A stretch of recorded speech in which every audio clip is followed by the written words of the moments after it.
Mau kabar buruk jadi kabar baik tuh ambil keputusan. Bangun tidur, mau turun tempat tidur atau tarik tambah kain panas, itu keputusan. Bangun tidur, mau berdoa dulu atau foto, itu juga keputusan. Kenapa suami itu, istri itu?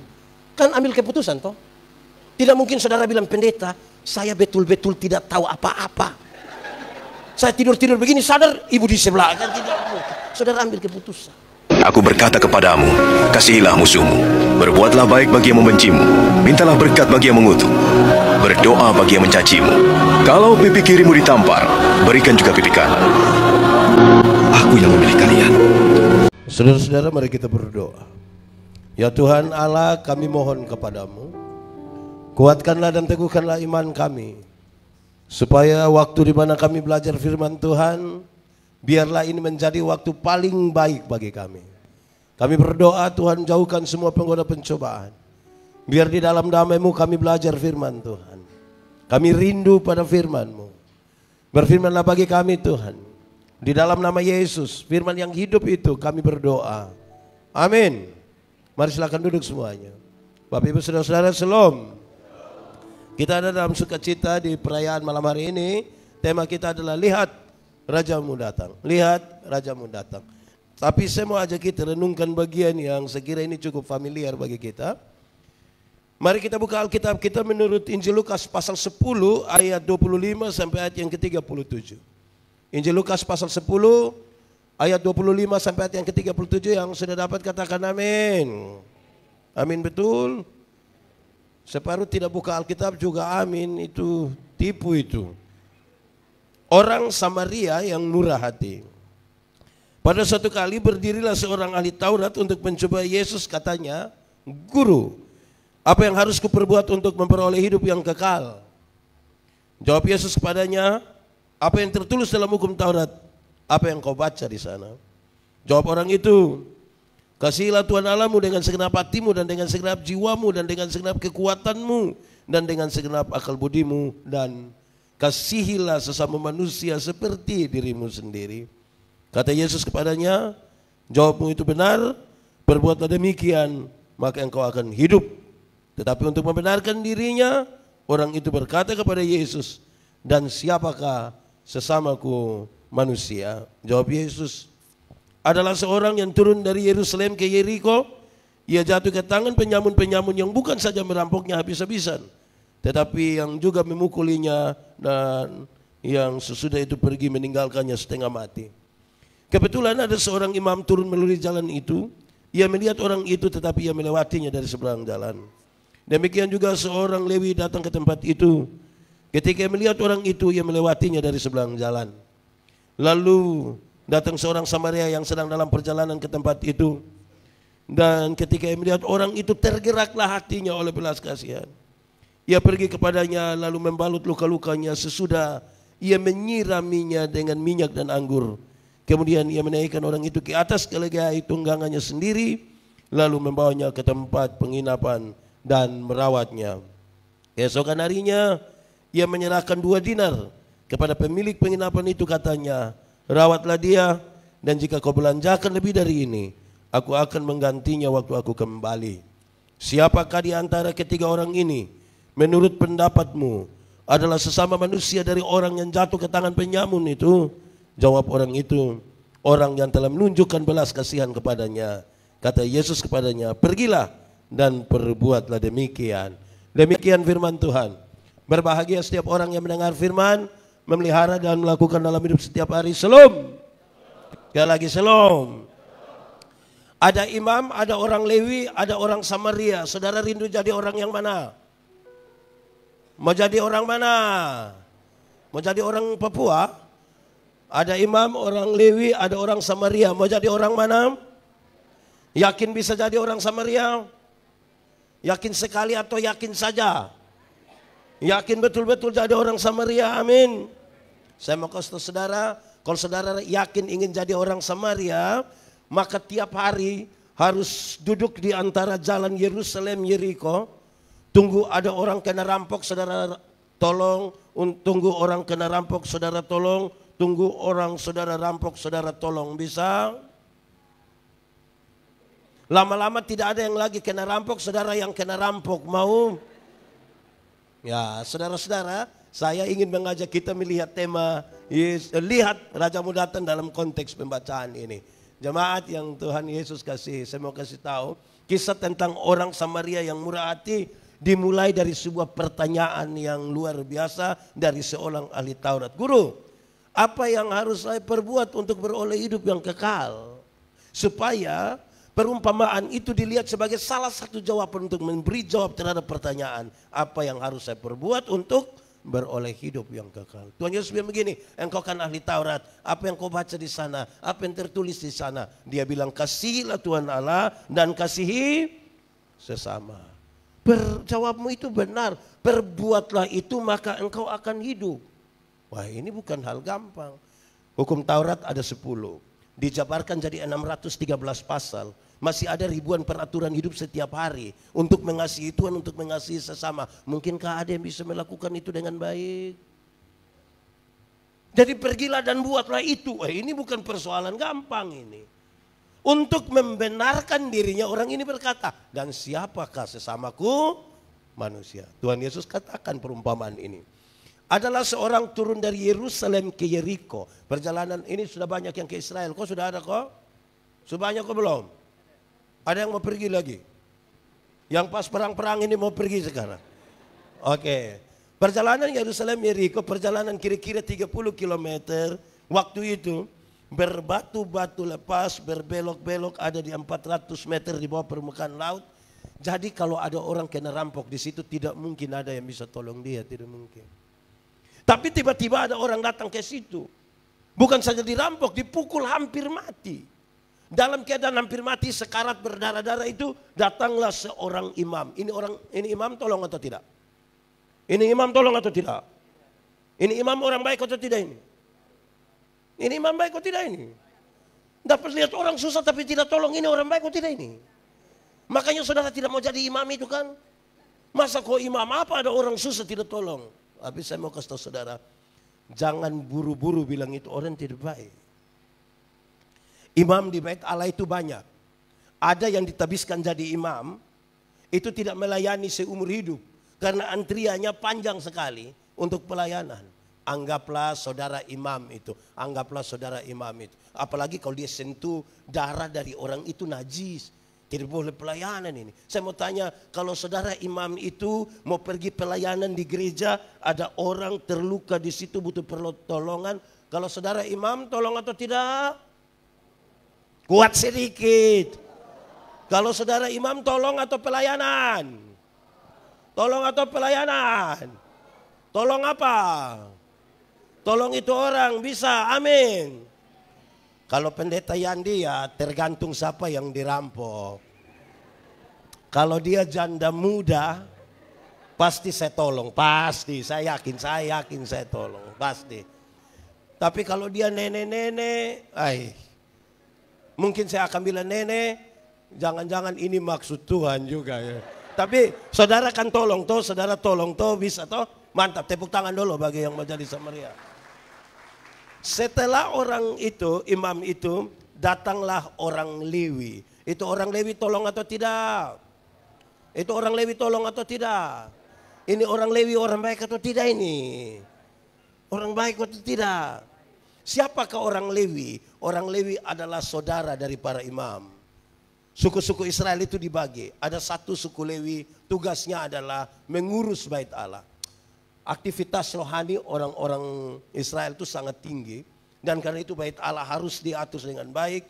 Sehingga suku ini dipisahkan. Kamu hanya cukup urus bait Allah supaya orang datang beribadah. Orang datang melakukan aktivitas rohani bisa menjalankannya dengan baik.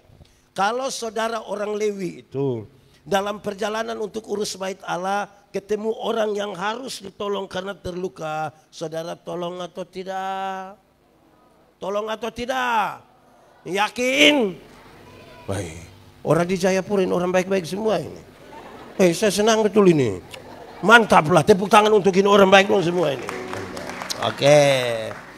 Tapi kalau pendeta Yandi ya tergantung siapa yang dirampok lah. Tapi saudara, ketiga datanglah orang Samaria itu. Orang Samaria itu tolong atau tidak? Tolong atau tidak? Orang baik kok tidak itu? Makanya saudara mau jadi orang baik itu kan? Mantap. Tapi saya mau kasih tahu saudara. Kata Samaria yang ditaruh pada orang ketiga itu dia pun titik persoalan. Kenapa? Karena orang Yahudi tidak bergaul dengan orang. Tuhan Yesus sementara berbicara terhadap seorang pemimpin agama Yahudi. Yang sekarang Tuhan bilang, ini orang Samaria datang tolong. Ini Samaria ini tidak bergaul, orang Yahudi tidak bergaul dengan orang Samaria. Padahal dari segi garis keturunan mereka satu darah itu. Mereka sama-sama adalah keturunan Yakub. Amin kok tidak? Tapi kenapa mereka bertengkar berkelahi? Jawabannya gampang saja. Karena soal politik. Karena soal apa? Setelah Salomo mati, dorang bertengkar. Siapa yang harus ganti Salomo? Anak kandung atau anak tiri? Ini berkelahi. Saya mau tanya, di Jayapura ada orang berkelahi soal politik? Dia juga ada di sini.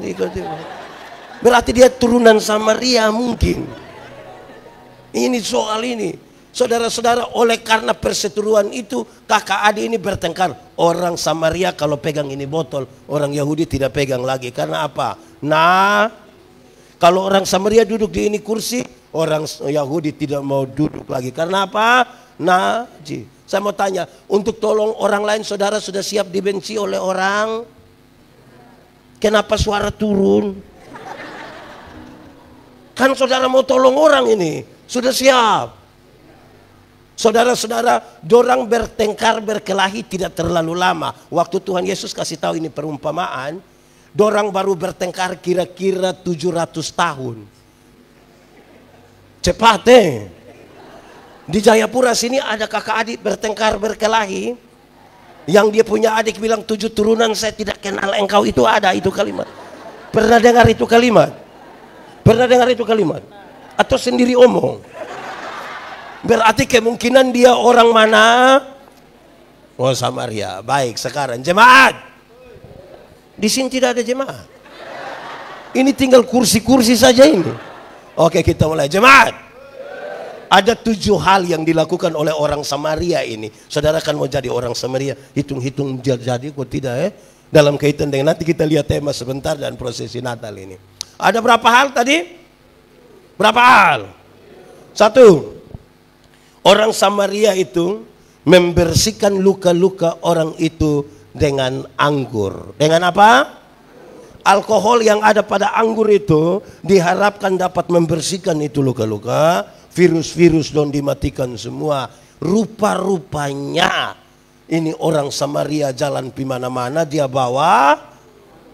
Di Jayapura sini ada yang kemana-mana bawa anggur. Ada kok? Itu pak kok ibu yang biasa dalam begini. Rupa-rupanya yang bawa anggur itu dia turunan. Oh mantap, berarti di Jayapura banyak ini yang turunan Samaria. Dia dia membersihkan luka-luka orang itu dengan. Kedua, setelah luka-luka itu bersih, dia oles luka-luka orang itu dengan apa? Kemungkinan besar itu minyak zaitun. Salah satu fungsi terbaik dari minyak zaitun adalah menyembuhkan luka. Untuk 2 pekerjaan ini, bersihkan dengan alkohol dan taruh minyak. Bisa? Yang tadi mau jadi Samaria bisa. Mantap. Untuk 2 pekerjaan ini kan butuh sedikit hati-hati toh. Pasti bilang tahan sedikit om, tahan sedikit. Kan begitu. Tidak mungkin dia bilang makanya engkau jangan, tidak mungkin dia bilang begitu. Mantap toh. Pertama tadi apa? Pertama apa? Yang kedua apa? Oke, yang ketiga, dia balut luka-luka orang itu dengan kain. Bisa? Mantap. Oke, sudah 3. 1 tadi apa? 2 apa? Yang ketiga apa? Oke, sekarang mulai yang keempat. Dia muat orang itu di atas keledai tunggangannya. Dia muat orang itu di atas. Saya mau tanya jemaat. Dulu sudah ada oto. Dulu sudah ada kok belum? Innova sudah? Avanza? Grab? Jadi orang jalan di mana-mana naik apa? Naik apa? Keledai atau unta. Berarti keledai itu adalah alat transportasi waktu itu. Betul? Pendeta Yandi renungkan ini berulang-ulang sambil bertanya. Ini pendeta Yandi kalau dia bawa mobil di Kupang, ketemu orang mau ditolong, pasti pendeta Yandi tolong. Kalau dia celaka, pasti tolong. Tapi itu pertolongan itu menjadi masalah ketika orang yang ikut tolong itu lihat saya agak lama, terus dia begini, Bapak Pendeta, bisa bawa di rumah sakit pakai Bapak foto? Wah, itu saya pikiran itu saya rasa berat. Saya mau tanya kita dulu, jemaat. Kalau saudara ada oto ketemu orang yang terluka di pinggir jalan, minta tolong bawa di rumah sakit, saudara mau? Yang tadi mau Samaria dong itu. Kalau ada oto ketemu orang terluka di pinggir jalan, mau bawa di rumah sakit, saudara mau? Mau? Saya kasih tahu saudara, yang paling banyak bilang mau itu karena dia belum ada oto. Nah, kalau dia sudah ada oto berat, Bapak berat. Apalagi sudah cuci bersih-bersih, dia punya keset disikat, istri naik juga lepas sendal. Apalagi orang yang kita tidak kenal ada bisa muat, bisa. Sudah ada oto di rumah. Wih, berat juga ya, tapi saudara mau tetap jadi orang Samaria, amin kok. Mantap. Itu sudah berapa? Satu apa? Dua, tiga, empat. Yang kelima, Alkitab bilang dia bawa orang itu ke rumah penginapan. Dia bawa orang itu ke, tadi dia ada terluka di situ, bawa dia Pisus Bel situ bisa, atau ke Horizon bisa. Yang tadi mau jadi Samaria dong bisa. Saya lihat saudara mulai ragu-ragu dengan keputusan untuk jadi Samaria. Bisa kok? Woi bisa, woi mantap. Bawa dia ke rumah penginapan, mantap. Coba sebut, satu tadi apa? Dua, tiga, empat, lima. Rumah penginapan. 6. Alkitab mencatat, bukan saja bawa ke rumah penginapan, dia merawat orang itu. Bukan saja taruh, tapi apa? Merawat. Sama-sama. Jemaat, bisa? Kalau merawat orang sakit, di sini sudah ada yang pernah rawat orang sakit? Masak bubur bisa? Siap air hangat bisa? Ketuk pintu terus bilang, Om, masih hidup? Bisa tanya? Bisa begitu? Bisa? Aman kok? Oke, sudah 6. Satu apa tadi? 2, 3, 4, 5, 6. Merawat. 7. Dia ambil uang 2 dinar. Berapa dinar? Dia berikan kepada pemilik penginapan itu. Jemaat. Jemaat cuma mati semuanya. Jemaat. Dulu orang kerja 1 hari dibayar 1 dinar. Kerja 1 hari dibayar. Berarti 2 dinar adalah upah kerja selama. Jemaat. Uang kerja 2 hari bisa kasih orang susah. Yang kita pun uang dinas 2 hari bisa titip kasih orang susah, bisa. Bisa. Yang jawab bisa itu kan ini anak sekolah dong toh. Yang tidak ada uang, yang ini dong, ini tidak ada uang.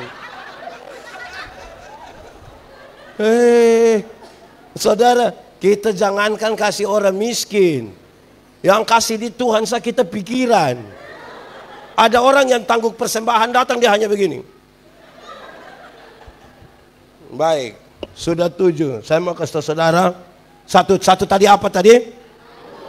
2, 3, 4, 5, 6, 7. Oke, saya mau kasih tahu saudara. Siapakah orang Samaria itu? Saudara biar mau kemanapun, saudara tidak akan pernah jadi orang Samaria. Biar saudara rindu seperti apapun tidak akan jadi. Orang Samaria itu bukan pendeta Yandi, bukan pendeta Indra, bukan siapapun. Orang Samaria itu ialah Tuhan Yesus Kristus. Orang Samaria itu siapa? Orang Samaria itu siapa? Saudara, Yesus Kristus itu datang dari Yerusalem ke Yeriko. Bicara Yerusalem, Yeriko dalam konteks Palestina, mereka tahu Yerusalem adalah kota kudus. Yerusalem, makanya kita menyanyi, oh Yerusalem, kota mulia, apa hatiku rindu ke sana. Sekali lagi, oh Yerusalem, kota hatiku rindu ke sana. Tak lama lagi Tuhan datang. Tak lama lagi Tuhanku datanglah, bawa saya masuk sana. Tak lama lagi Tuhanku datanglah, bawa saya masuk sana. Dia dari Yerusalem kota kudus ke Yeriko kota terkutuk. Yeriko kota, ini adalah sebuah metafora, sebuah gambaran Tuhan Yesus datang dari surga yang kekal ke dalam dunia yang penuh rawa payah. Perjalanannya itu perjalanan susah sengsara, via dolo. Coba kita korek-korek sedikit kisah Natal. Jemaat, tidak ada lagi jemaat. Jemaat, berita Natal, lihat rajamu datang. Kabar baik atau kabar buruk? Saudara yakin? Betul-betul yakin? Amin. Oke, kita uji. Karena saudara yakin ini kabar baik toh, kita uji. Maria sudah menikah dengan Yusuf atau belum? Sudah kok belum? Belum. Maria sudah menikah atau belum? Oke. Pertanyaannya, coba cari satu anak nona yang belum menikah terus kasih tahu dia, Nona, nanti engkau akan hamil sebelum nikah. Itu kabar mantap kok. Mantap kok. Dia baru bertunangan dengan Yusuf. Tradisi pertunangan Yahudi adalah yang laki-laki sudah datang dengan keluarga, ketemu keluarga perempuan. Mereka sudah sah suami istri, belum boleh tinggal sama-sama. Yang laki-laki pulang ke rumahnya, ke kampungnya, siap semua. Kurang lebih 1 tahun kemudian baru yang laki-laki ini datang. Biasanya pada waktu malam, tapi tidak dikasih tahu dia pun jam berapa. Sepanjang masa penantian itu, perempuan ini tidak boleh melakukan kesalahan sekecil pun. Justru pada waktu itulah Maria hamil. Aman? Aman? Hendaklah engkau jaga-jaga. Tepuk tangan. Sedia lampu dengan, karena dengan sekejap kedengaranlah gegap mempelai laki-laki.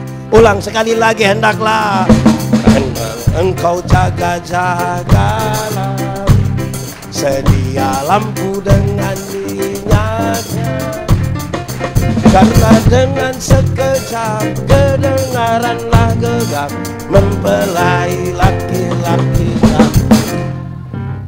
Dia tidak kasih tahu, dan sekarang dia datang, perempuan ini lagi hamil. Aman? Kan tadi saudara bilang kabar baik ini. Saya lanjut. Kalau Yusuf tidak akui, maka Maria disebut bersinah. Amin. Kalau dia bersinah, hukum Yahudi tentang persinahan adalah dia harus dilempar dengan batu sampai aman. Aman kok. Kok tadi bilang ini kabar mantap ini. Saya lanjut sedikit. Yusuf sudah terima kan. Sekarang mereka harus pergi karena ada sensus penduduk. Mereka harus pergi ke kampung mereka masing-masing untuk mendaftarkan diri. Keluarlah Yusuf dan Maria, keluar dari Nazaret ke Bethlehem. Kira-kira 100 km perjalanan. Berapa ratus kilometer? Itu sama kayak dari Jayapura ke mana?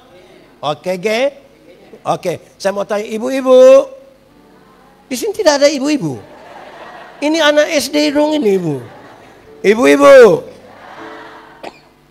kalau hamil besar baru jalan dari sini ke Genyem itu kabar baik, ibu.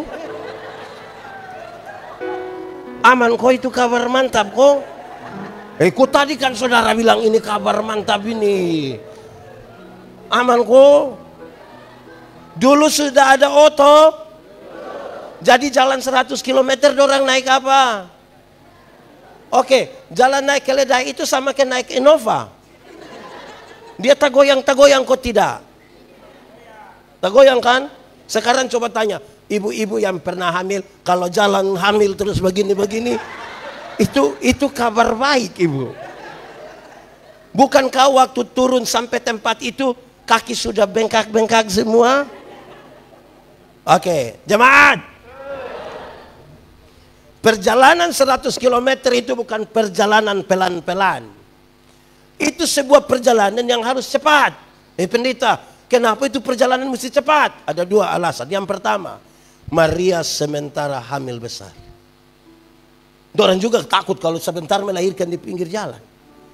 Tapi yang kedua, kalau dorang segera mendaftarkan diri di sana sebelum Maria melahirkan, maka hanya ada dua orang yang didaftarkan, yaitu siapa dan siapa? Yusuf dan. Tapi kalau sebelum daftar Yesus sudah dilahirkan, maka pendaftaran jadi berapa? Apakah hanya 3 orang? Itu aman? Tidak. Kenapa? Tambah pajak. 2 orang pajak agak murah, 3 orang tambah murah. Tambah yang ini wajib pajak di Jayapura ini aman semua. Motor-motor dong ada bayar dia pun. Saya lihat banyak yang tidak ada plat nomor itu. Ini wajib pajak semua ini. Ini memang terlalu ini. Oke, baik, jemaat. Yusuf dia kerja apa ya? Dia kerja apa? Tukang kayu. Waktu dia pergi berbulan-bulan di sana, bahkan ada kira-kira 4 tahun menyingkir ke Mesir. Dia punya bengkel kayu, dia punya mobil air itu buka. Mobil air buka. Nah kalau tutup begitu ada pemasukan. Kabar baik. Itu kabar mantap. Kenapa suara hilang-hilang saudara ini? Saudara seperti mulai ragu jadi orang percaya ini. Jemaat. Kabar-kabar tadi itu yang jangankan itu, ini sudah dekat Natal. Saya mau tanya kita dulu, jemaat. Di Jayapura sini kalau ada Natal begitu orang siap kue di rumah, beli baju baru ada, oker-oker rumah kasih bersih itu ada. Nah misalnya kalau pulang suami ditanya oleh istri, yang papa, dorang di sebelah sudah oker rumah kita kapan? Menurut bapak itu kabar mantap. Mantap kok.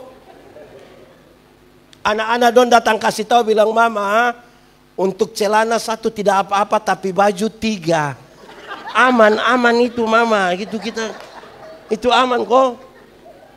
Kan kita yang biasa merayakan Natal toh. Biasa pas perayaan Natal karena banyak bikin kue, gula terigu turun harga. Oh naik, sekira di Jayapura turun. Terus mama bilang, anak coba pitanya ini. Gula di sebelah terus kasih tahu itu orang Cina bilang, kasih tahu mama bilang Natal jadi dia sudah naik 70.000. Kabar mantap. Jemaat, bagaimana kabar-kabar buruk itu, kabar-kabar yang bahaya itu, kemudian dia menjadi kabar baik yang saudara bilang tadi. Dia berubah ketika Maria bilang begini, aku ini hamba Tuhan, jadilah kepadaku menurut perkataan. Aku ini hamba Tuhan, jadilah kepadaku menurut. Nanti sebenarnya kita bicara, kenapa? Lihat, rajamu datang, Kristus, Mesias, itu sebutan untuk raja. Saya mau tanya saudara, kalau Yesus juru selamat, saudara senang? Iya, karena dia mengampuni saudara. Tapi waktu dia raja, saudara senang? Ini pertanyaan berat. Kalau Yesus juru selamat, gampang semua orang kenal, senang. Kenapa? Diampuni, diampuni, diampuni. Tapi waktu raja datang, raja itu penguasa, memerintah. Jangan ini, jangan ini, jangan ini, jangan ini. Ikut. Banyak orang menyambut Yesus juru selamat, tapi tidak mau menyambut dia sebagai raja. Karena raja memerintah. Raja memerintah. Kalau juru selamat menebus, apapun mau kan? Utang orang bayar, senang kok tidak? Di sini ada yang urusan dengan petugas koperasi. Di Jayapura kenal petugas koperasi? Harian atau mingguan? Dua-dua ada. Ada yang bayar, senang? Tapi sekarang dia menjadi raja, pemimpin yang dia bilang, hendaklah, hendaklah, hendaklah. Janganlah, janganlah, janganlah. Mau? Kita senang dia jadi juru selamat, tapi tidak senang dia jadi raja. Karena raja memerintah. Banyak yang gaya sekali. Pak Pendeta sekol sekiri-kiri betul. Di sini ada yang ngomong-ngomong begitu. Itu siapa punya suami? Coba angkat tangan yang model-model. Kalau dia sudah kiri-kiri betul itu, dia tidak peduli dengan Kristus Raja kan? Oke, aku ini hamba Tuhan. Saya tunduk ikut apa yang Raja mau. Baru kabar buruk itu berubah menjadi kabar baik. Hari itu dia mengambil keputusan. Mau kabar buruk jadi kabar baik itu ambil keputusan. Sama-sama, 1, 2, 3. Kasih tahu kawan di sebelah, 1, 2, 3. Jemaat. Satu hari manusia ambil keputusan antara 300 sampai 1500 kali keputusan. Berapa sampai berapa? Sampai? Itu semua berkonsekuensi ke masa depan. Bangun tidur, mau turun tempat tidur atau tarik tambah kain panas, itu keputusan. Bangun tidur, mau berdoa dulu atau foto, itu juga keputusan. Betul kok tidak? Betul kok tidak? Ini kenapa suami itu, istri itu kan ambil keputusan toh. Tidak mungkin saudara bilang, pendeta, saya betul-betul tidak tahu apa-apa. Saya tidur-tidur begini sadar ibu di sebelah. Kan tidak mungkin. Saudara ambil keputusan. Keputusan. Amin kok? Nah, saudara lihat. Orang Samaria itu siapa? Orang Samaria itu siapa? Tuhan Yesus jalan dalam perjalanan Yerusalem, Yeriko. Di situ dia ketemu dengan orang yang dirampok sehabis-habisnya, dipukul hampir mati dan berdarah-darah, yang telah ditinggalkan oleh imam dan orang Lewi. Siapakah orang yang dirampok itu? Mulai paham sekarang kita. Siapakah orang yang dirampok? Orang yang dirampok itu adalah pendeta Yandi. Orang yang dirampok itu adalah kita semua. Kita ini orang yang Tuhan Yesus temukan dalam perjalanan Yerusalem, Yeriko, yang hampir mati di sana.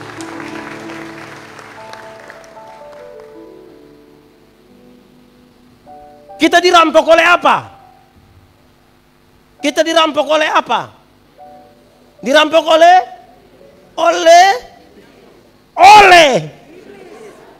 Jangan cepat-cepat bilang iblis. Kadang-kadang iblis tidak tahu apa-apa. Kita saja yang bawa-bawa dia.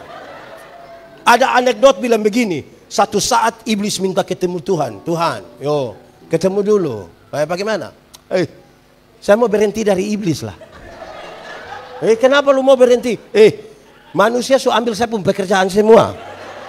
Kenapa kau bilang begitu? Tuhan Yesus, yang korupsi itu manusia. Itu korupsi juga dong tidak bagi Tuhan di saya. Tapi dorang bilang itu saya pun pekerjaan. Tuhan Yesus, yang selingkuh itu manusia. Waktu dorang berjanji mau pergi di puncak apa situ lagi? Yang Jayapura City itu. Yang dong pergi malam-malam dong tidak ajak saya. Tapi dorang bilang itu siapa pun pekerjaan. Tuhan, lebih baik saya berhenti sah. Kasih ini pekerjaan di dong sudah biar. Jemaat. Kita dirampok oleh kerakusan kita. Kita dirampok oleh egoisme kita. Jemaat.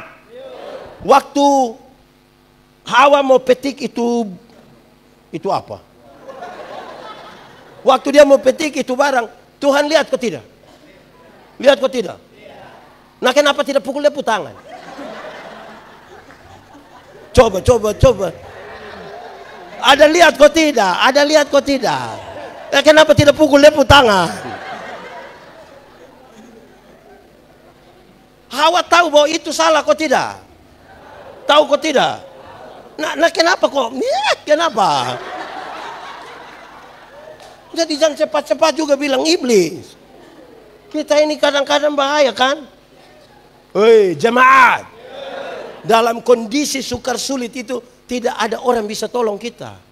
Imam juga tidak bisa. Orang Lewi juga tidak bisa. Pendeta Yandi bisa, tidak bisa. Pak Pendeta Indra bisa, tidak bisa. Ketua Sinode bisa, tidak bisa. Saya punya pernyataan satu yang beberapa orang tidak suka, tapi saya omong terus ke saya punya. Saya bilang begini, jemaat. Masuk surga itu seperti PWC. Tidak bisa diwakilkan.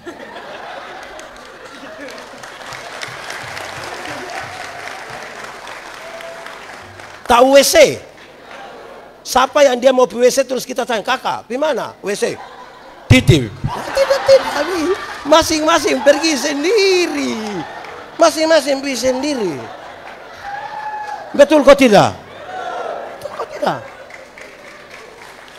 Imam dengan orang Lewi itu penunjuk jalan sama-sama. Orang tanya, Bapak, WC di mana? Itu. Terus terima kasih Bapak. Pas dia mau jalan ya, awas anjing awas Kan dia pun tugas begitu. Awas jangan. Siapa yang pergi?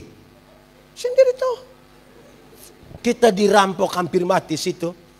Tuhan Yesus tolong kita di situ. Oleh bilur-bilurnya kita menjadi sembuh. Raja mana yang sudah di tahta yang paling tinggi turun sampai melakukan berapa hal tadi? Ada raja di ini dunia yang model begitu? Tidak ada.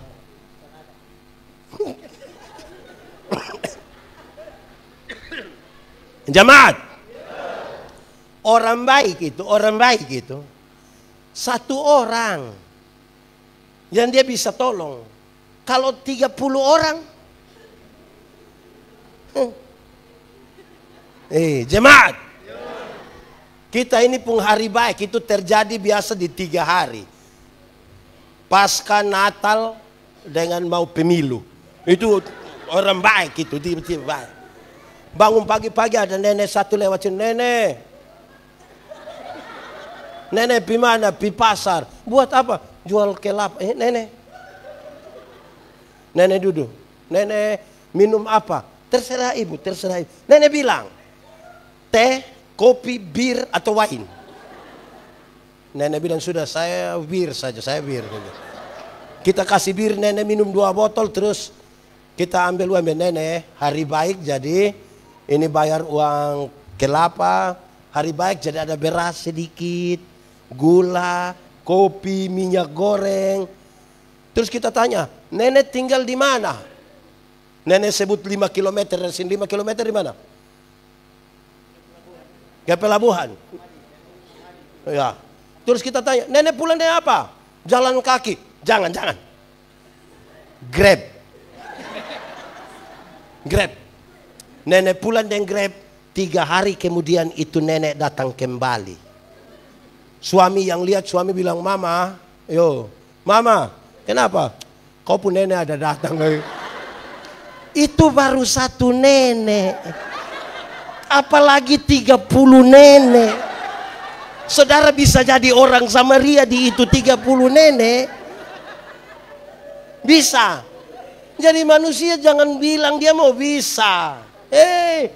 Hanya Tuhan Yesus yang ketemu 1 nenek, habis 1 nenek lagi. Itu nenek pun suami, itu nenek pun adik ipar pun sepupu.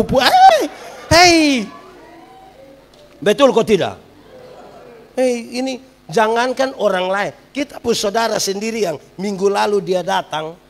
Habis 3 hari lah dia datang, kan kita suami istri sudah bertengkar. Ini yang datang lupung keluarga semua, lupung keluarga semua. Jadi ini babi ini kita pelihara untuk lupung keluarga saja. Kan itu dia musuh. Di Jayapura pernah terjadi begitu. Pernah juga. Itu baru 1 keluarga. Kok ke mana nenek? Oke. Orang yang dirampok itu siapa? Kita sudah. Kamu juga yang baju hijau di luar itu kamu. Kamu juga itu yang dirampok hampir mati. Kamu ini. Terus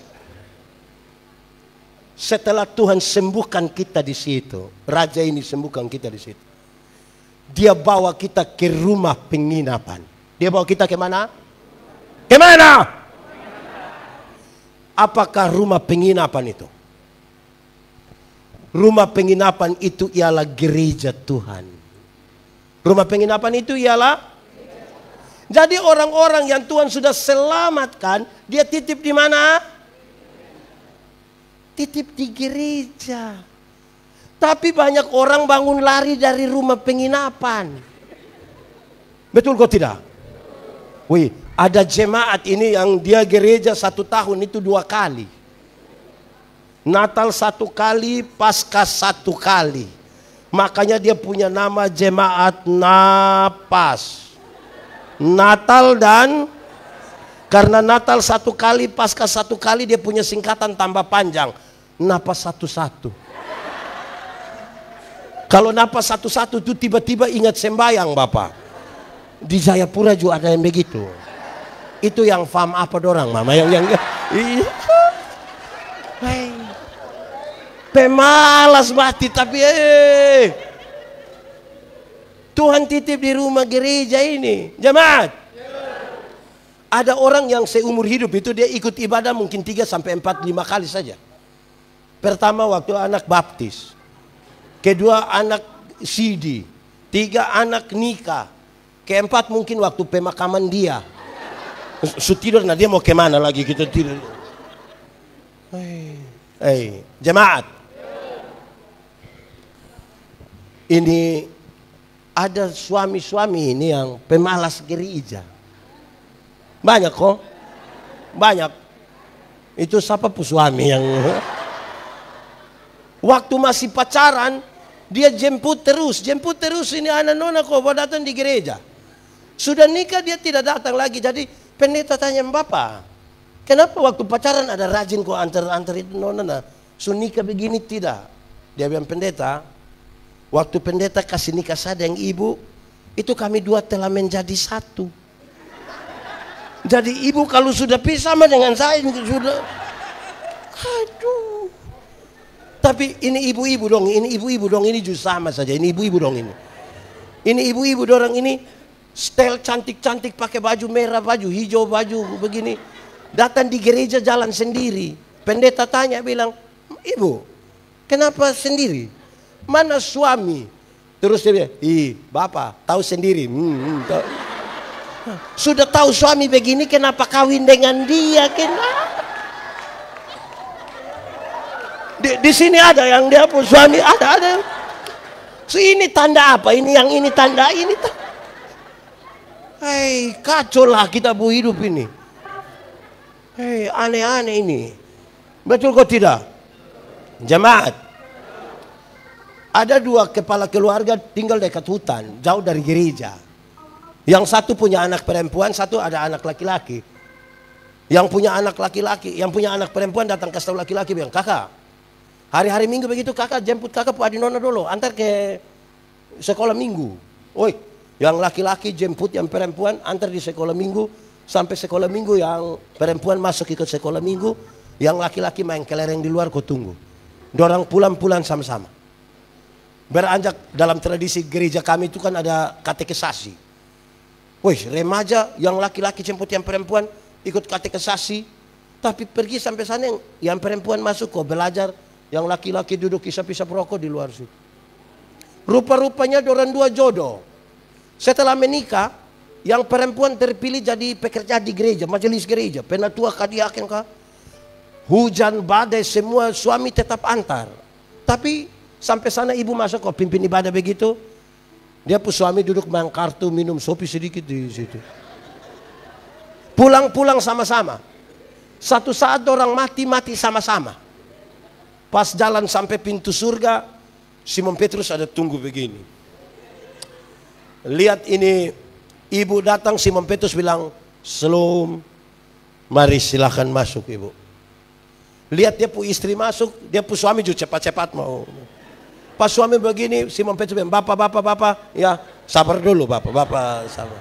Hei, kenapa? Bapak sabar sedikit, bapak sabar. Hei, yang masuk itu sapu istri. Simon Petrus bilang, "Betul bapak, yang masuk itu bapak pu istri. Tapi dari itu hari itu kan bapak hanya antar-antar saja.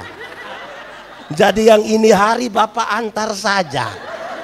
Bapak pu tempat di api, yang api di sebelah."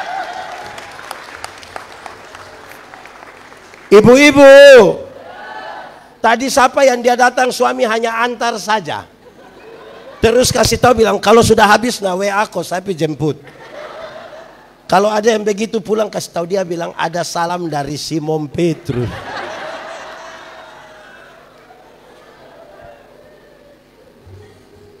Jemaat, rajin-rajin sedikit pergi gereja kok. Bisa kok? Karena Tuhan selamatkan kita dalam perjalanan Yerusalem Yeriko itu, dia titip kita di mana? Ada yang sudah rajin gereja, tapi ini hari gereja di GKI, besok di GK apa di sini? GP, lusa di GBI, tula di Pentakosta ini tuh. Ini orang dia hanya kerja terputar-terputar. Nanti dia mati baru kita pusing, tidak tahu ini orang dia gereja di mana. Di Jayapura sini ada yang begitu. Kalau dia sudah begitu pasti yang salah pendeta sudah. Pendeta dong tidak tahu mau layani orang dong kok tidak. Coba diam-diam di itu gereja dulu, diam-diam di situ. Ibu-ibu, ada yang urus bunga hias di rumah, kok bunga bagus-bagus itu. Ada kok tidak? Ya jangan urus bunga pepaya saja, lihat bunga apa. Ada bunga yang bagus-bagus dong itu ada. Nah, itu bunga yang bagus-bagus dong itu ibu. Saya mau kasih tahu, kalau tiap minggu kita kasih pindah dia pot, minggu depan dia mati. Kalau ini minggu di pot ini, lusa di pot itu, tula di pot itu, tinggal 2 minggu dia sudah selesai. Kita harus tetap mau bertumbuh itu di mana? Nah, jemaat, waktu Tuhan Yesus titip kita di situ, dia titip kosong-kosong? Tidak. Dia ambil uang berapa dinar? Artinya ada 2 kali lipat yang dia kasih. Dia bilang begini, pendeta, urus sebaik-baiknya dia. Jika nanti engkau belanjakan lebih, aku akan menggantikannya ketika aku kembali. Dia pun pesan bilang begini, gereja yang mengurus sehabis-habisnya, jemaat yang Tuhan titipkan kepadanya, gereja itu diberkati. Tapi kalau gereja tidak mengurus sehabis-habisnya, orang-orang yang Tuhan titipkan di situ, gereja itu tidak diberkati. Pendeta, tidak diberkati bagaimana? Kami punya uang kas ini ratusan juta. Iya, nanti tiap hari dorang bakal lagi gara-gara itu uang kas. Karena pusing di uang bukan di jiwa. Jemaat, ada satu waktu Tuhan Yesus pergi ke Gerasa. Dia kasih tinggal satu euforia besar. Oleh karena baru kasih makan 5.000 orang. Dia kasih tinggal, dia pergi ke Gerasa hanya untuk ketemu dengan satu orang yang kerasukan legion. Roh jahat kira-kira 6.000. Berapa ribu? Kita pun teman gereja yang satu roh jahat dia punya otak, kita pusing. Ini 6.000. 6.000. Di gereja sini ada yang roh jahat ada 1-2 dia. Itu kita pusing. Ini 6.000. Itu orang bukan saja jahat untuk orang lain, bagi diri sendiri juga dia jahat. Pukul-pukul dia pu diri. Wih, bagi beberapa orang dong pasti bilang manusia begitu lebih baik mati. Tapi Tuhan Yesus bilang tidak. Pas Tuhan Yesus turun begini, roh jahat itu bilang, "Hei Yesus anak Allah, apa urusanmu dengan kami?" Rupa-rupanya roh jahat juga kenal nama Yesus. Berarti kalau kita baru kenal nama Yesus, kita belum lebih hebat dari roh jahat. Kan roh jahat itu tahu.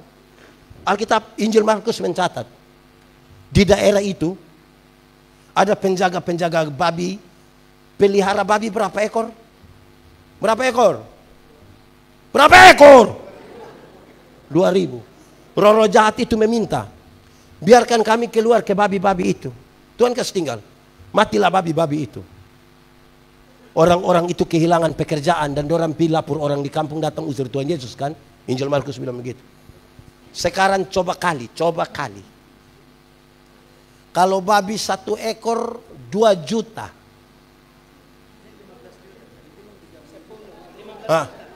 Sudah taruh 10. Babi 1 ekor 10. Kalau 2.000 ekor, 2.000 kali 10 juta, 2.000 kali 10 juta, 20 miliar. 200. Harga satu orang gila waktu itu. Betul kok tidak? Betul kok tidak? Harga satu orang. Saya mau tanya, ada gereja yang kasih keluar uang untuk pekabaran Injil sampai 10 miliar. Kenapa lihat saya? Orang-orang yang Tuhan selembatkan ini titip di kita, ada pusing dengan orang. Harga satu orang gila. Pertanyaannya, siapa orang gila itu? Orang gila itu yang kemungkinan kita pun suami kok tidak, kita pun istri kok tidak, kita pun bapak mantu kok tidak. Yang tadi kita tanya bilang suami di mana? Tahu sendiri bapak teh. Ini tanda apa coba? Ini. Gitu. Peduli sedikit. Ini saya kasih masukan di beberapa panitia gereja. Bulan di mana kita mau berdiakonia, kan Natal, ini Paskah kan ada bagi-bagi sembako apa gitu, sini juga ada kan. Dorang picatat ini nenek-nenek tua dong nama semua. Terus pengumuman dari sini bilang begini, untuk para penerima diakonia, setelah ibadah ini mohon bersabar sebentar karena akan dilaksanakan pembagian sembako. Yang sehat-sehat semua pulang. Tinggal ini nenek sakit-sakit semua yang duduk di sini. Baru panitia panggil satu-satu. Nenek Manobe. Nenek Manobe maju kan dia ada sakit.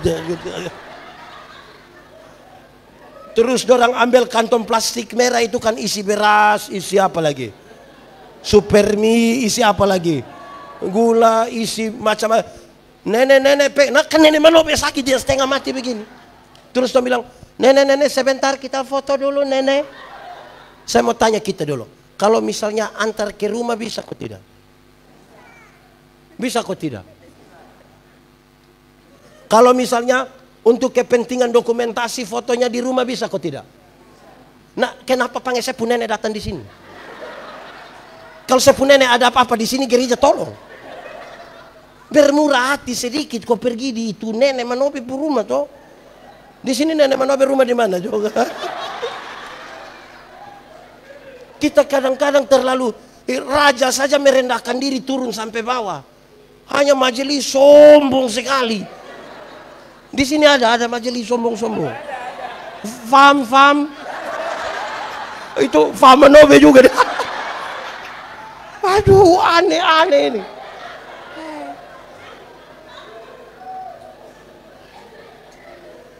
Saudara, makanya saya waktu renungkan, lihat rajamu datang. Hei, ini raja pun cara datang ini. Hei, ini dia baru RT sombong. Kadang-kadang dia pu istri juga ikut sombong. Yang RT dia pu suami tapi suruh panggil dia mama RT ya. Di sini ada yang ada. Bapak tua RT kok tidak. Aduh. Yang kepala sekolah dia punya suami tapi suruh panggil dia mama kepsek. Lama-lama dia tanda tangan rapor kok bikin kacau gitu. Stop lah, tidak. Stop sombong-sombong itu. Tuhan yang raja di atas segala raja saja dia tunduk ke mana? Ini dia raja kecil anak saja gaya minta ampun. Hei, di Jayapura sini ada yang begitu kok, yang jabatan kecil anak tapi dia rasa di dunia dia pun nenek moyang pun semua. Tunggu sedikit. Baik, jemaat. Saudara lihat, saya ada tambah waktu sedikit boleh toh?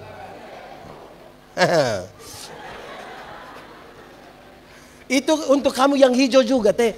Kamu ini yang camat kampung baik tapi kampung sombong ini lebih dari kamu. Kamu stop ya. Jemaat. Setelah hal-hal itu, Tuhan Yesus balik lihat kepada itu ahli Taurat. Dia bilang, menurut pendapatmu, siapa sesama manusia dari 3 orang? Siapa? Dari orang yang dirampok sehabis-habis. Itu pertanyaan, itu jawaban gampang. Gampang sekali. Kok itu orang juga jawab gampang toh. Tapi itu pertanyaan itu yang menjungkir balikan cara berpikir ahli Taurat ini. Kenapa? Saudara, ahli Taurat itu kan orang Yahudi. Saya mau kasih tahu, mama ini ada umur berapa, Ma? 5. Orang Yahudi pun anak umur 5 tahun hafal 10 hukum Taurat. Umur 5 tahun. Bukan kayak kita, kok besok mau nikah dulu bertanya yang hukum ke-6 apa dulu. Dalam 5 tahun hafal. Umur 10 tahun hafal 613 bab penjabaran dari hukum Taurat. Umur 12 tahun mau 13 tahun menjadi anak Taurat, yang mereka hafal itu mereka lakukan. Itu orang biasa, apalagi para imam, apalagi pemimpin agama. Bagi mereka, apalagi ada pernyataan keselamatan datang dari Yahudi. Maka bagi orang ahli Taurat dan orang-orang Yahudi waktu itu, dengan melakukan perbuatan-perbuatan baik itu, lurus-lurus mereka masuk surga. Mereka tidak butuh lagi orang Samaria itu. Bagi dorang dengan melakukan kebaikan, bisa ini, bisa itu, bisa surga lurus. Masih pentingkah itu orang Samaria bagi orang-orang yang begini? Orang Samaria itu. Maka Tuhan Yesus tanya, siapa sesama manusia dari itu yang tidak ada pilihan lain selain dia bilang orang Samaria itu. Jemaat, saya mau kasih tahu kita. Itu pertanyaan untuk mengukur, seberapa jauh engkau berjalan bersama-sama dengan dia yang engkau akui dia sebagai raja. Engkau akan menyembah Tuhan sebagai raja. Dia raja. Engkau adalah hamba. Berapa kali engkau ikut? Tiap hari bicara tentang Tuhan belum tentu tiap hari hidup sebagai anak-anak Tuhan. Pendeta Yandi ini pun jadwal terlalu banyak. Apakah dia sebagai anak Tuhan belum tentu. Dia bisa jadi aktivis rohani saja. Ada orang yang dia terlalu banyak hadir di ibadah. Maha hadir. Senin hadir, Selasa hadir, Rabu hadir, semua dia hadir habis. Tapi apakah dia menempatkan diri sebagai anak Tuhan belum tentu. Belum tentu. Contoh-contoh ringan saja. Saya suka contoh-contoh. Dia itu tiap hari omong nama Tuhan. Tiap hari sedikit-sedikit bilang darah Yesus berkuasa. Tuhan Yesus tolong. Yesus ajaib. Tapi pengakuan dia bukan pada Tuhan. Pengakuan dia pada iblis. Jalan malam-malam kau lihat pohon beringin satu tak goyang, dia bilang, Pak, itu. Wah, dari dulu, wah, itu pohon. Di Jayapura juga ada yang begitu. Yang lihat pohon beringin tergoyang, setan ada di situ, itu ada. Padahal tiap hari sebut nama Tuhan ini. Ada yang tiap hari sebut nama Tuhan, melayani keliling dunia. Sakit sedikit, pasti tetangga yang bikin. Suanggi, tetangga yang, Pak itu nenek itu. Kalau dia sumakan siripinang kau, nah kok itu nenek penerima diakonia. Yang tadi dia tak goyang begini dia mau suanggi siapa? Kita di sini juga ada yang begitu. Mengaku anak Tuhan tapi mulut mengaku Tuhan, sikap bukan pengakuan pada Tuhan. Ini pendeta Yandi jalan-jalan orang telepon, pendeta, yo, di mana? Di jalan ini. Singgah dulu di rumah sakit. Kenapa? Bayi kan, nenek kah, kakak kah, istri kah ada sakit. Oke. Pas kita sampai dia bilang, pendeta ada datang, jadi diam kok kita doa dulu. Diam kita doa dulu. Pendeta doa habis. Langsung dia bilang, pendeta ini obat. Nah kalau itu obat begini susah doa supaya kenapa? Jadi kita doa itu hanya sekedar ngomong-ngomong saja. Pengakuan kita pada obat, pada orang dan bukan pada Tuhan. Lalu saudara bilang, lihat, raja datang. Raja berkuasa memerintah. Tapi kita pengakuan tidak padanya. Nah, saudara lihat. Ini orang Yahudi ini, Tuhan Yesus tanya dia mau ukur dia begini. Seberapa jauh engkau berjalan dengan Tuhan? Saya mau kasih tahu. Pakai tua pentia, semakin dia berjalan jauh dengan Tuhan, dia semakin menemukan bahwa dirinya bukan siapa-siapa. Bukan siapa-siapa. Saya pakai contoh. Jemaat, pernah ke pantai? Pantai mana? Pergi dengan siapa? Pergi dengan siapa? Kamu buat apa di itu pantai? Tidak ada air di rumah, jadi kamu mandi di pantai. Kita kalau pergi ke pantai, air kan hanya sampai betis kan? Karena air hanya sampai betis, pergi rame-rame macam itu, anak kecilong itu, kita bisa tendang air. Karena hanya di pinggir. Betul kok tidak? Di pinggir pantai kita bisa foto-foto. Foto saya dulu. Pinggir pantai. Coba masuk 500 meter ke dalam. Perahu sudah mau tenggelam baru bilang, "Hei, perahu sudah mau tenggelam, foto saya dulu." Foto. Yang gaya-gaya itu dia jalan-jalan di mana? Pinggir. Belum jalan jauh. Baru di mana? Di Jayapura sini ada yang begitu. Saudara lihat di Kupang itu ada satu simpai pelat, bukan simpai, dia Dan Empat, dia pun nama apa? Yang kempo-kempo dong itu. Dan Empat itu dia jalan diam-diam saya begini. Yang 2 minggu lalu baru pernah latihan, ini dia jalan begini Bapak. Tiang listrik juga.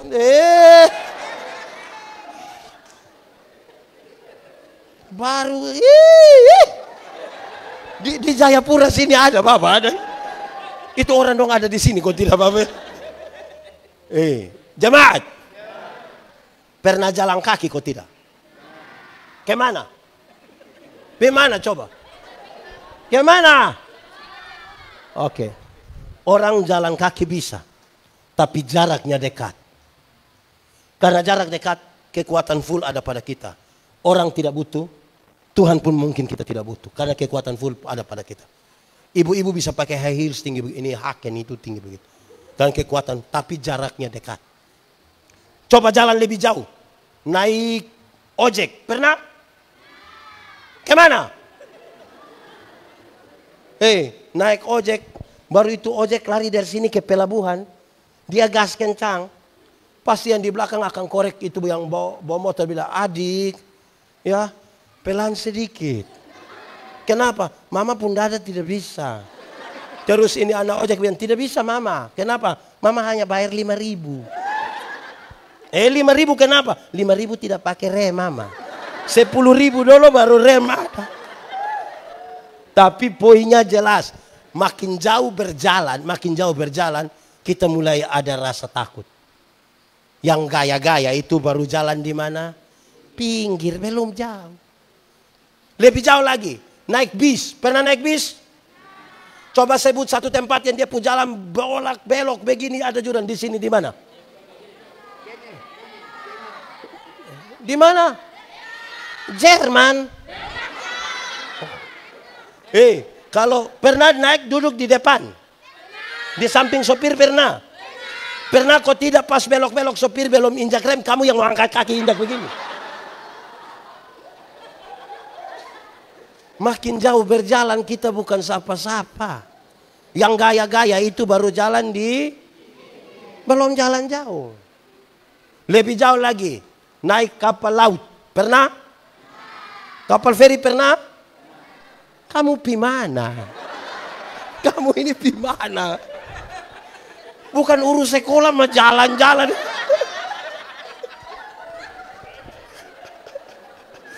Pernah? Jemaat. Pendeta Yandi pernah melayani di satu pulau kecil di NTT, Pulau Sabu namanya. Itu pulau dari Ibu Mama Gembala pun pulau. Itu Laut Sabu itu, biar kita pintar berenang 100 km juga, tenggelam di situ jago hilang. Tidak ada jago. Musim timur itu musim yang paling berat. Kalau kita pulang naik ketemu itu musim timur, maju tidak, mondor tidak. Kalau orang tahu ada pendeta di situ dan datang dan bilang, Bapak, ya kita ibadah. Di darat tidak ibadah Bapak, di laut ibadah Bapak. Yang gaya-gaya itu hanya bermain di mana? Jalan belum jauh. Kalau kita ibadah di Laut Sabu, yang menarik itu pada waktu persembahan. Di waktu persembahan itu kita tidak pakai ini tanggung orang ini, kita tidak pakai ini, tidak pakai. Pertama karena memang tidak ada toh. Kapal mana yang mau siapkan kita ini, tidak ada. Yang kedua karena itu tidak ada maka kita pakai dos, tahu dos? Besar-besar itu tahu. Kamu juga bisa masuk di itu dos. Pakai itu dos. Itu menarik. Pas persembahan kok itu dos bawa datang. Pas sampai sini isi tangan begini. Dapat berapa saja semua langsung masuk di dos. Tidak lewat otak. Dia beda kalau ibadah di darat. Beda kok tidak? Beda, termasuk yang sebentar. Itu beda jauh. Beda. Kita ibadah di darat itu, kalau kita ibadah di darat, petugas persembahan itu datang, kita isi tangan di dalam saku begini. Macam kayak agak lama. Sudah lama lagi kita mata kayak putar 2-3 kali begini. Itu mata macam kayak ada firasat begitu. Terus kita ambil ini persembahan, kita isi begini. Yang petugas sudah lewat baru kita kaget. Aduh, kenapa? Saya isi yang merah tadi. Jemaat. Ada yang biasa hari Minggu datang gereja dia singgah di kios. Itu dia singgah buat apa? Tukar uang. Itu dia tukar kas besar. Hai kita ini yang gaya-gaya itu bermain di mana? Ada satu orang tua, dia isi persembahan itu dia isi begini. Dia lipat putang. Pas dia isi saya bilang, Bapak, kenapa isi persembahan sampai taruh tangan begitu? Dia bilang, pendeta, kalau tangan kanan memberi, tangan kiri tidak boleh tahu. Saya bilang, betul. Tapi saya tahu. Dia bilang, pendeta tahu apa? 1000.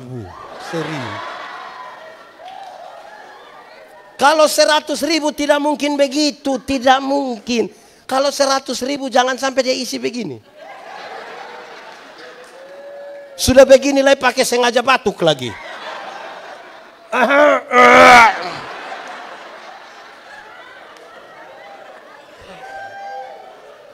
Di Jayapura sini ada begitu. Ada juga ada di sini. Itu faham apa dorang yang kacau lah. Yang gaya-gaya itu bermain di mana? Lebih jauh lagi. Naik pesawat. Pernah naik pesawat? Kemana? Di sekolah naik pesawat.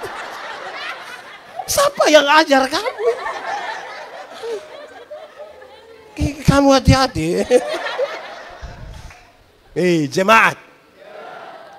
Naik pesawat yang ATR dong, itu yang kecil-kecil yang terbang di sebelah sini, itu dia terbangan 13.000 kaki.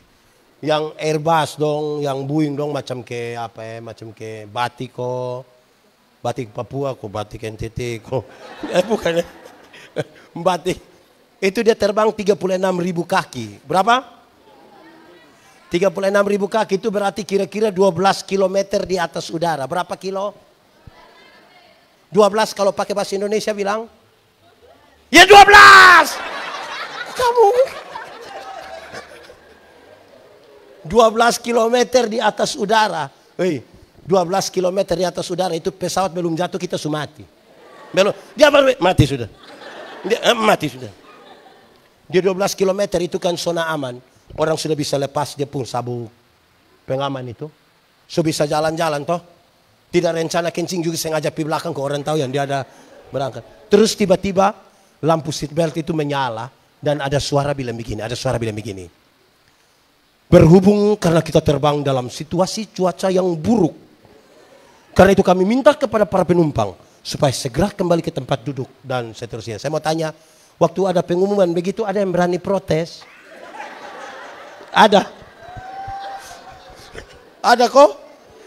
Silakan kembali ke tempat duduk. Mau kembali kau buat apa? Mau kembali? Ada. Ada kok tidak? Ada kok tidak?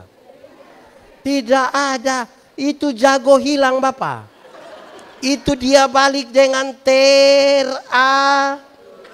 itu mau kencing juga tunda. Itu dia duduk begini kok ada anak kecil satu ribut di sebelah dia hanya bilang, Adi doa. Doa. Jemaat. Di 12.000 kilometer. Itu kecepatan pesawat kira-kira 900 km per jam. Berapa kilometer per jam? Itu cepat kopelan. Cepat sekali atau 2 kali? Di ketinggian itu kecepatan itu 900 km per jam. Kalau kecepatannya 900 km per jam, itu Rossi juga kalah. Kalau Rossi saja kalah, apalagi anak ojek yang tadi. Itu lebih kalah, dia tidak akan tanya 5.000. Makanya dalam kecepatan pesawat seperti itu dia tabrak awan kan pesawat guncang kan. Kalau dia tabrak pas guncang begitu, semua langsung Yesus. Kalau di darat kaget maki. Saya belum pernah dengar orang maki di atas pesawat, belum pernah. Di sini ada yang tukang maki, ada yang biasa mah.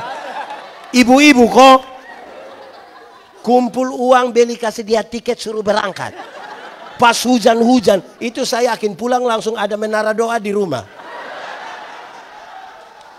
Hei jemaat, yang jago-jago itu hanya bermain di mana? Jalan belum jauh. Betul kok tidak? Betul apa? Dia yang tukang bamaki itu stop, berhenti. Bamaki ialah mengeluarkan barang-barang yang tidak perlu dikeluarkan. Itu barang don diam-diam di situ kita omong dia supaya kenapa? Kalau ada anak kecil maki tanpa kita setuju kita masih bisa mengerti. Karena itu anak tidak mengerti kan. Anak kecil ini kalau dia mandi habis, biar dia pun bapak dan dia pun mama pun tamu ada juga, dia bisa keluar tidak pakai apa, dia bisa keluar kok belum. Betul kok tidak? Karena dia tidak mengerti, betul kok tidak? Tapi coba dia pun bapak coba. Coba bapak tua mandi habis, ibu-ibu ada latihan paduan suara di situ baru bapak tua keluar. Hai besti, hai, jadi stop sudah. Ini kadang-kadang kita bapak-bapak ini gaya sekali. Kita bapak-bapak ini sedikit-sedikit bilang, saya kalau sudah saya kalau sudah bebe, Jemaat. Yang AB itu anak TK. Coba lihat, tahu TK aku tidak? Coba pagi-pagi itu TK dengar itu anak dong hafal huruf. Dan dia bilang, A, B, BA dibaca.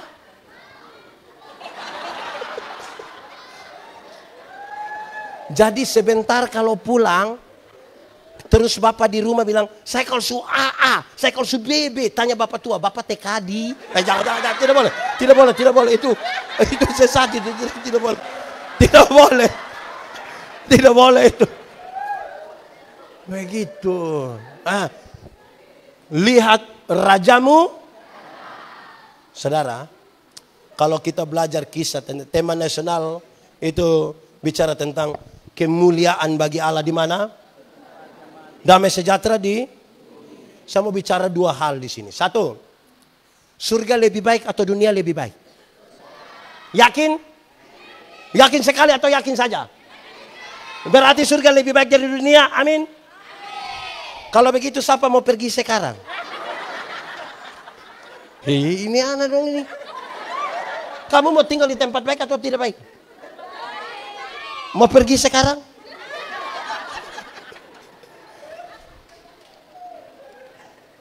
Ibu-ibu dong kadang-kadang kita tanya, ibu kenapa tidak mati sekarang? Aduh Pak Pendeta, anak dorang masih kecil. Belum lagi dia pun bapak model begitu lagi.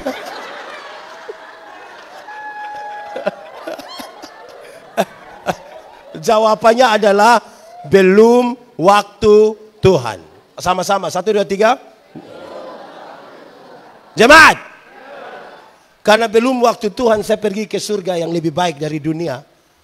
Tapi tanda-tanda kerajaan surga harus terjadi di tempat di mana saya ada. Tanda-tanda kerajaan surga harus terjadi dalam rumah saya. Di tempat saya kerja. Di tempat di mana saya bergereja. Tanda-tanda itu harus ada. Kerajaan itu bicara tentang pemerintahan raja. Pemerintahan raja itu penuh dengan keberpihakan, keadilan, kasih. Kalau ini hal tidak ada di rumah, di tempat kita bekerja, tanda-tanda kerajaan itu tidak ada. Jemaat, pernah bertengkar suami istri? Pernah aku tidak? Tiap hari. Jemaat, suami istri itu kalau bertengkar, jangankan Tuhan. Baru pendeta yang datang saja tiba-tiba dorang damai. Dorang dua ada baku pukul, baku maki di situ, tiba-tiba pendeta bilang, "Shalom." Tiba-tiba dorang dua baik, "Shalom Bapak, shalom Bapak. Mama mari dulu, Papa ada datang." "Aduh, shalom." Shalom. Itu baru pendeta. Apalagi?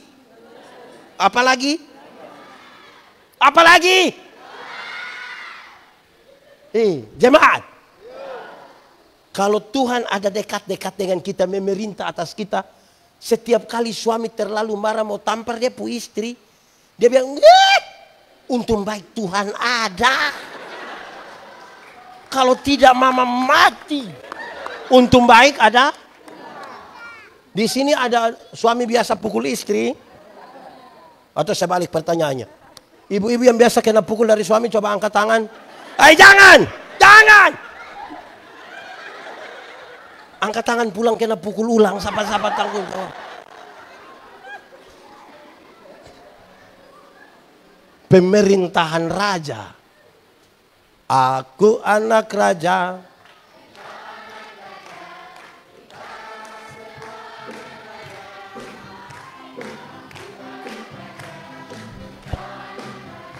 Kita tangan.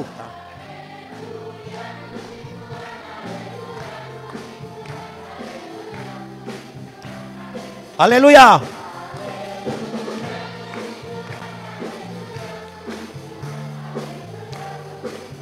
Haleluya.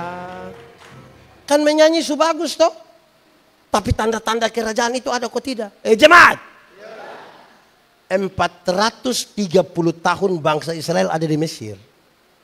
Waktu mereka mau pergi ke Kanaan, butuh berapa tahun? Berapa tahun?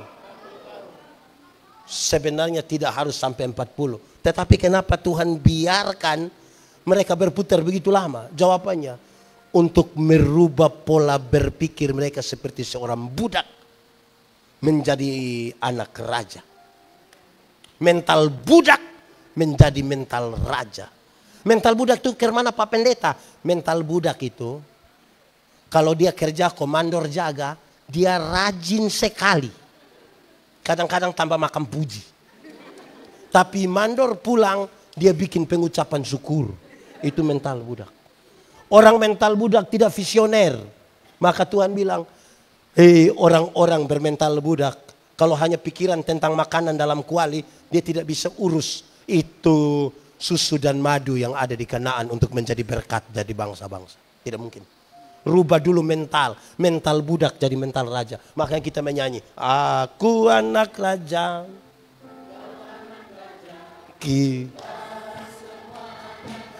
Lebih kuat.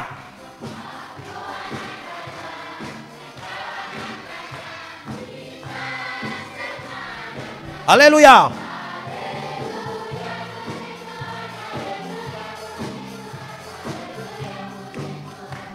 Lebih kuat. Haleluya.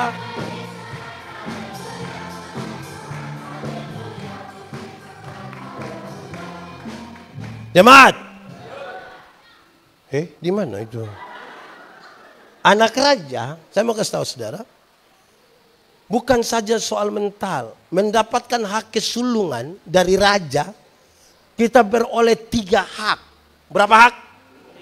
1. Hak untuk masuk tanah terjanji. Sama-sama 1, 2, 3. Hak masuk surga itu dia namanya.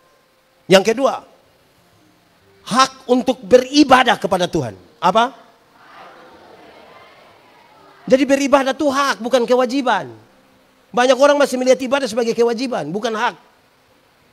Ketiga, hak kesulungan berkaitan dengan hak untuk menjadi berkat bagi bangsa-bangsa. Hak untuk apa? Bagaimana kamu bisa jadi berkat bagi bangsa-bangsa kalau kamu bermental budak? Orang bermental budak itu tidak selesai dengan dirinya.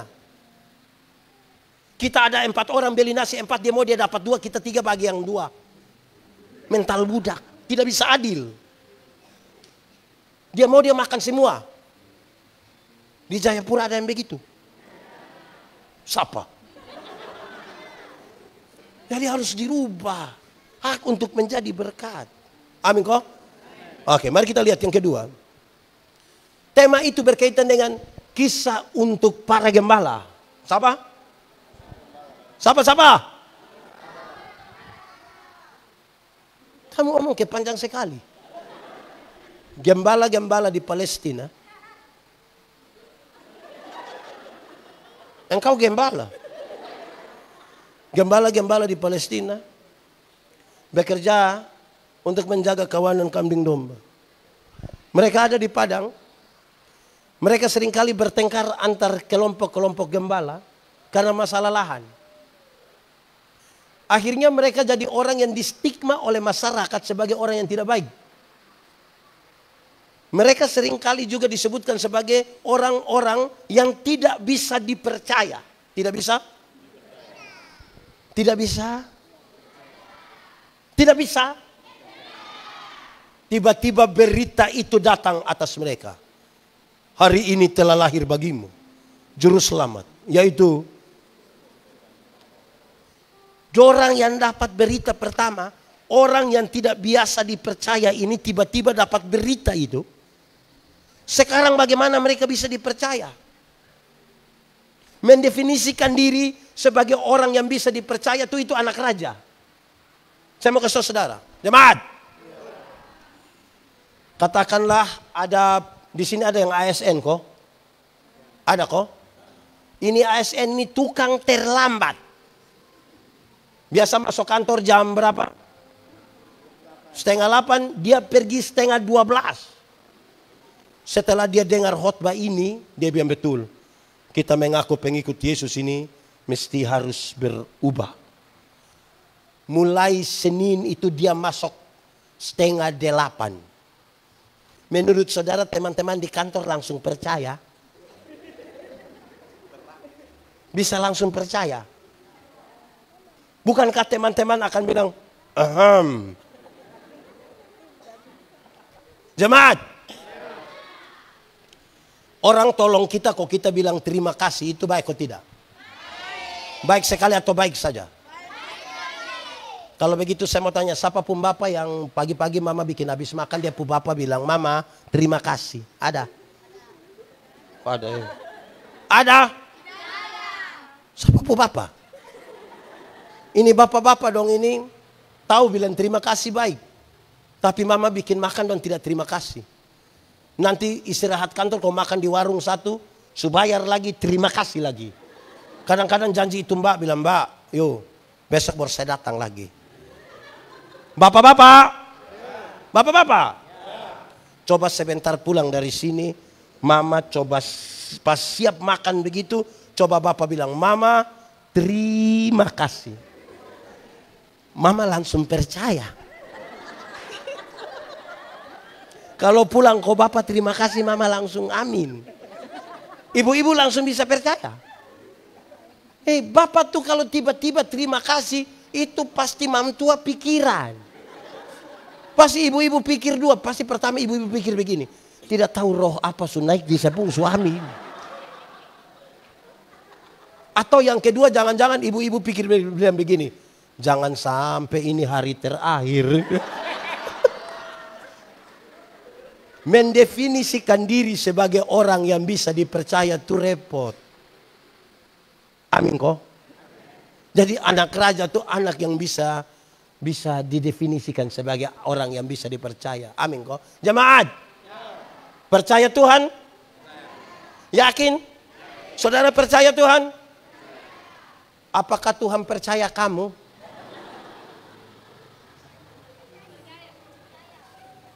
Percaya Tuhan, yes.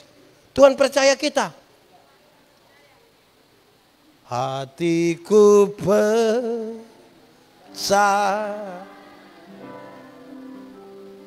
Hatiku percaya.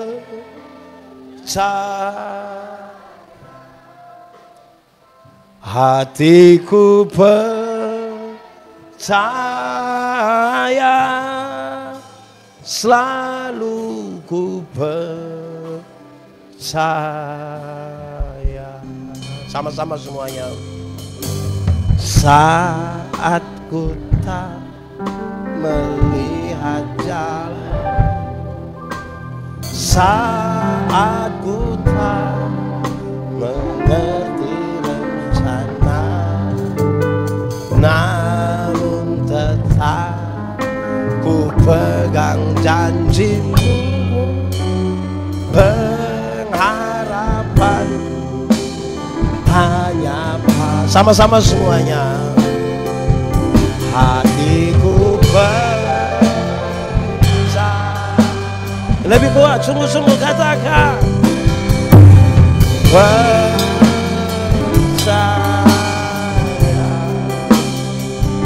Hatiku percaya. Selalu ku percaya. Mari lebih lagi. Semuanya boleh sambil angkat tangan, hati kami percaya.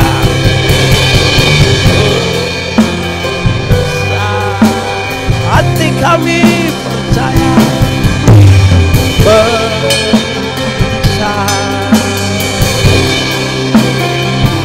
Hati percaya. Selalu ku percaya. Selalu ku percaya, selalu ku percaya. Sekali lagi lebih sungguh katakan, selalu ku percaya. Jadi saudara katakan saudara paling percaya Tuhan. Harus definisikan diri sebagai orang yang dipercaya. Kenapa? Waktu kita mati, kita meninggalkan apa yang menjadi cara pandang orang tentang kita. Stigma. Contoh pendeta Yandi mati, orang bilang, pendeta yang kepala botak itu, yang lucu-lucu itu, Ada orang baik dia mati. Aduh itu bapak terlalu baik. Oh itu orang terlalu baik. Nah bayangkan kalau selama hidup kita biasa bungkus-bungkus makanan di pesta. Waktu kita mati orang bilang apa coba? Oh itu ibu yang biasa bungkus-bungkus makanan. Aduh. Di sini ada ibu-ibu bungkus makanan. Jadi definisikan kita pun diri itu sebagai orang yang benar begitu toh. Lihat rajamu datang. Atau pakai logat-logat Alor, logat-logat Papua sedikit. Raja sudah datang jadi. Raja sudah datang jadi. Ya toh. Raja sudah datang kok belum? Sudah toh. Jadi. Raja sudah datang jadi. Itu harus jadi pertanyaan buat kita. Natal. Bertengkar dengan suami, istri. Tidak pernah lihat orang tua. Orang tua hidup, orang tidak pernah urus. Tidak pernah kirim beras sedikit. Orang tua mati baru dia bawa babi besar satu. Itu juga utang. Jangan. Orang tua punya rumah miring-miring. Orang tidak pernah bantu ke seluruh sedikit.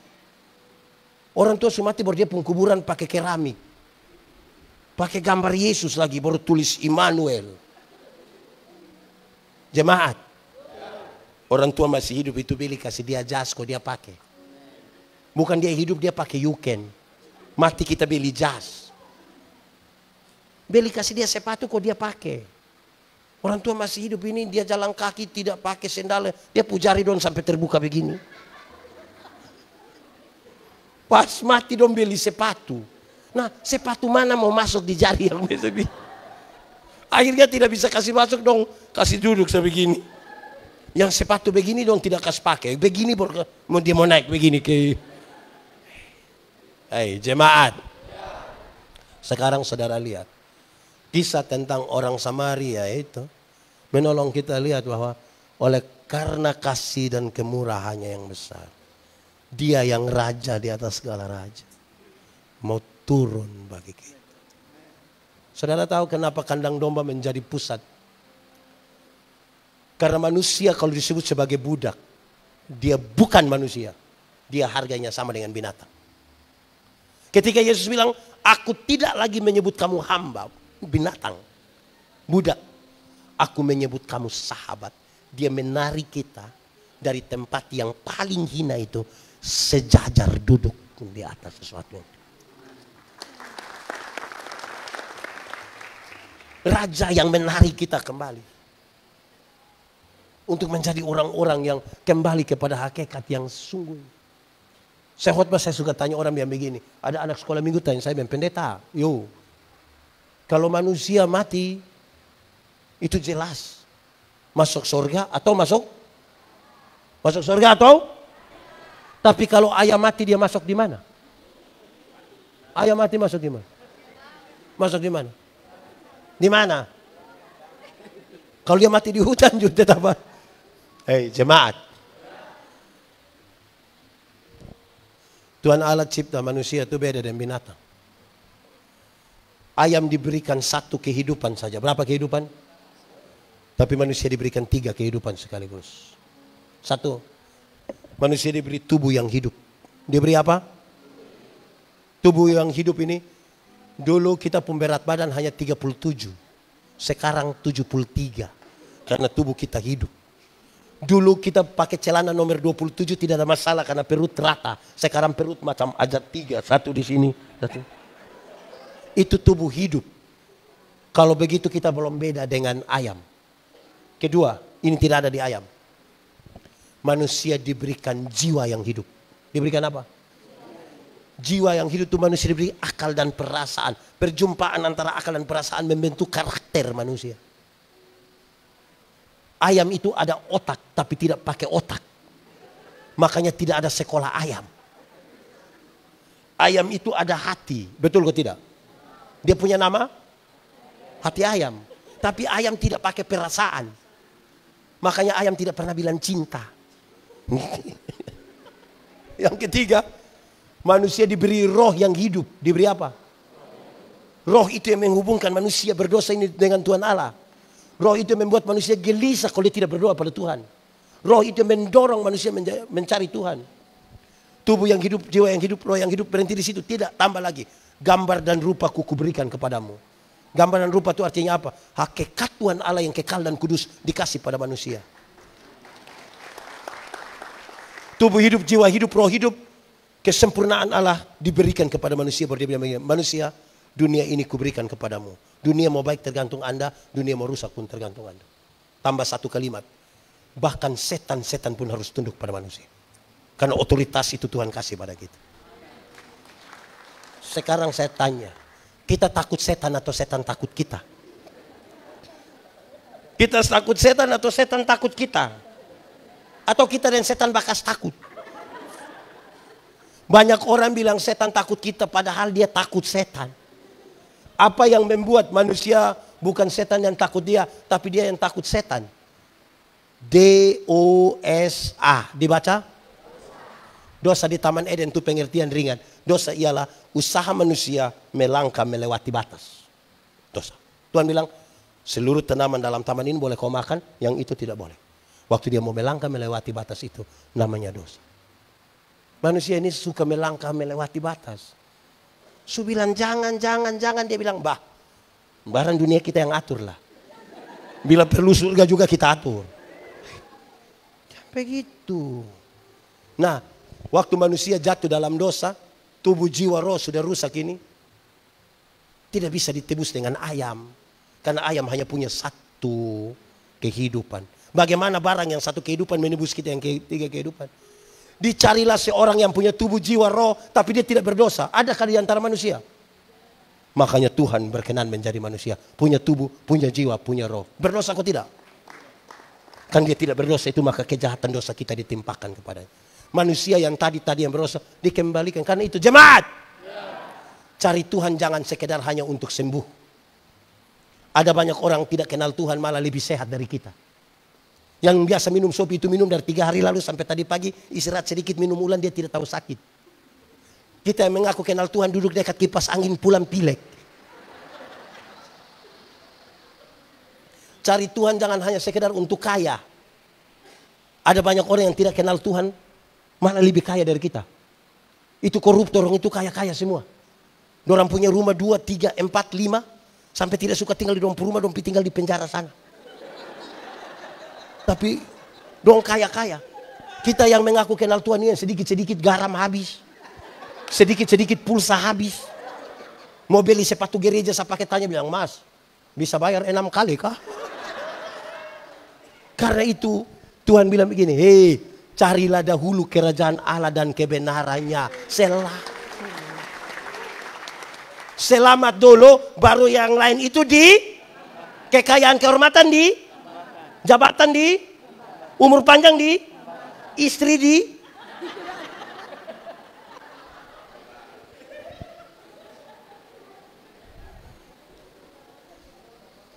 Jadi begitu, cari Tuhan untuk itu. Kan untuk itulah dia datang. Saya mau tutup khotbah ini. Jemaat, kenapa buah kelapa jatuh ke bawah bukan ke atas? Kamu sekolah? Oh saya kira su libur. Kenapa buah kelapa jatuh ke bawah bukan ke atas? Karena apa coba? Lu ngomong jangan hanya tunjuk begini. Enggak ya? Itu jawaban kalau ujian betul. Tapi ada hal yang lebih penting. Kenapa buah kelapa jatuh ke bawah bukan ke atas? Karena yang makan ada duduk di bawah. Tuhan cipta itu buah kelapa dong mendahului manusia. Manusia itu diciptakan terakhir supaya tinggal menikmati semuanya toh. Tapi bayangkan kalau seandainya Tuhan lupa menciptakan gaya gravitasi sampai semua kelapa jatuh ke atas. Kamu mati semua. Jadi Natal adalah sebuah peristiwa Tuhan mengingat umatnya. Sama-sama 1, 2, 3. Tuhan mengingat. Kasih tahu kawan di sebelah 1, 2, 3. Hei pendeta, tidak ada tulis tanggal 25 Desember di Alkitab. Kenapa kamu rayakan? Saya mau kasih tahu saudara demi nama Tuhan. Tidak perlu tulis tanggal itu. 25 Desember berdasarkan seluruh catatan hanya untuk mengatakan supaya semua orang yang mengaku percaya kepada Tuhan Yesus ada satu hari satu dunia ini merayakan bersama-sama. Kesepakatan bersama. Tapi kelahiran dia masing-masing kasih jawab sendiri. Pendeta Yandi, kapan Yesus lahir di hatimu? Kapan Yesus lahir? Kapan Yesus lahir? Kapan Yesus lahir? Kapan Yesus lahir? Untuk apa kita datang di sini menangis 25 Desember atau 26 Desember kita gila kembali? Yesus tinggal di sini. Betul kok tidak? Pendeta Yandi, bukankah tradisi kuno yang dipakai Natal itu adalah kemenangan Dewa Matahari? Hei, saya mau kasih saudara. Kemenangan Dewa Matahari itu bukan yang sesungguhnya. Dalam teologi kontekstual kita mengatakan begini. Mereka percaya pada Dewa Matahari. Tapi kita mau bilang begini. Terang yang sesungguhnya telah datang ke dunia. Terang itu bukan matahari. Terang yang sesungguhnya itu bukan bulan. Terang yang sesungguhnya adalah pencipta matahari. Matahari, bulan dan bintang-bintang akan berlalu. Tapi kasihnya tidak akan berlalu.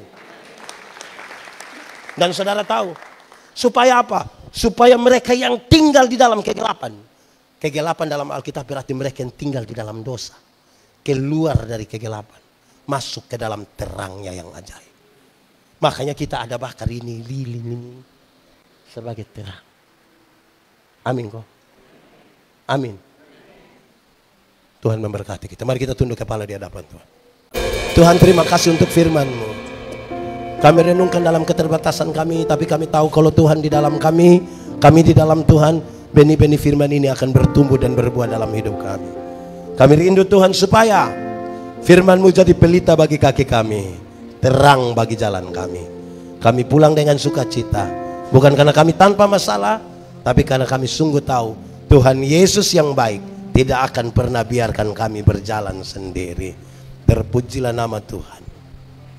Terima kasih. Kami berdoa bagi kaum bapak telah menjadi bagian yang baik untuk terselenggaranya acara ini. Semua orang yang telah memberi diri mereka, moral atau material mendukung acara ini, diberkatilah mereka di dalam nama Tuhan. Damai Natal terjadi atau saudara-saudara semua. Engkau berkuasa penuh atas kami. Terima kasih. Terpujilah namamu. Di dalam nama Yesus kami berdoa. Yang percaya sama-sama kita katakan. Aku berkata kepadamu, kasihilah musuhmu, berbuatlah baik bagi yang membencimu, mintalah berkat bagi yang mengutuk, berdoa bagi yang mencacimu. Kalau pipi kirimu ditampar, berikan juga pipi kanan. Aku yang memilih kalian.